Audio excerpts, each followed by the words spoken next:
আমরা ভুল পথে এগোচ্ছি।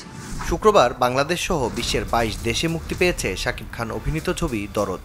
অনন্য মামুনের পরিচালনায় যে সিনেমায় তার বিপরীতে আছেন বলিউড অভিনেত্রী সোনাল চৌহান। ছবি মুক্তির ৩ দিন পর সোমবার রাজধানীর বসুন্ধরা স্টার সিনেপ্লেক্সে হয়েছে সিনেমাটির বিশেষ প্রদর্শনী, যেখানে অভিনয় শিল্পী, গণমাধ্যম কর্মী সহ এসেছিলেন সবিজের কিছু পরিচিত মুখ। এখন বুঝতেছি যে গত ২-৩ দিনে কেন এত উপচে পড়া ভিড়, কেন এত মানুষে দেখলো। কারণ হচ্ছে যে এইটা দেখার মতো ছবি এবং মানে ম্যাস পিপুলে দেখার মতো ছবি আর কি। আমি খুব এনজয় করছি, আমার খুব ভালো লাগছে। ডিরেক্টর শুধু বলবো না, দর্শকদের জন্য অনেক একটা ভালো লাগার যে মাঠটা উৎসবের মতো লাগে। শাকিব খানের ছবি মানেই কিন্তু আসলে উৎসব একটা। বাংলাদেশের প্রেক্ষাপটে অবশ্যই ভালো সিনেমা। ছবির প্রদর্শন শেষে নায়ক শাকিব খানের অভিনয়ে মুগ্ধতার কথা জানান দর্শকরা।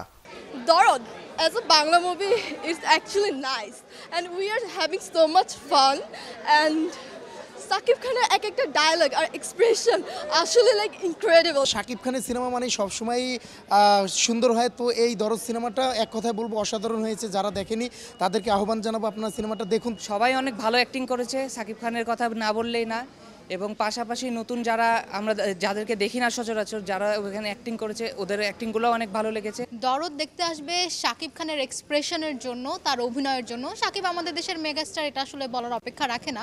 মুক্তির পর দেশ ও দেশের বাইরে দরদ নিয়ে দর্শক আগ্রহে বেশ উচ্ছ্বসিত ছবির নির্মাতা অনন্য মামুন।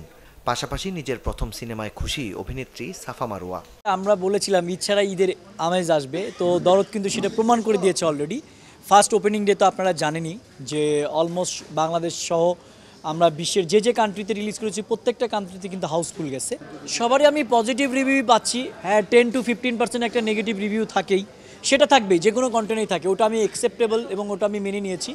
তো যেহেতু পজিটিভ রিভিউ বেশি পাচ্ছি, তো আমি ওটাকে কাউন্ট করবো এবং ভালো কিছু হচ্ছে এটাই আমি চিন্তা করছি। আমার যে রোলটাই ছিল, যেহেতু এটা আমার একটা মানে রিয়েল লাইফের সাথে সিমিলারিটি ছিল, এই জন্য আমি এটা ভালোভাবে করতে পেরেছি। ওই জায়গা থেকে আলহামদুলিল্লাহ মানে অডিয়েন্সও আমাকে খুব অ্যাপ্রিসিয়েট করেছে। ইভেন হচ্ছে শোতে থাকা অবস্থায় বলেছে যে আপু আপনাকে ক্যারেক্টারটা খুব মানিয়েছে, খুব ভালো লেগেছে, স্ক্রিনে আপনাকে দেখতে খুব ভালো লেগেছে।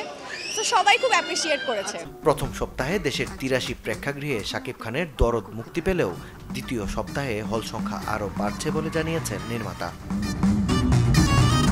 আমি তাহলে জিতেই গেলাম। মাকসুদুল হক ইমু, চ্যানেল 24, ঢাকা।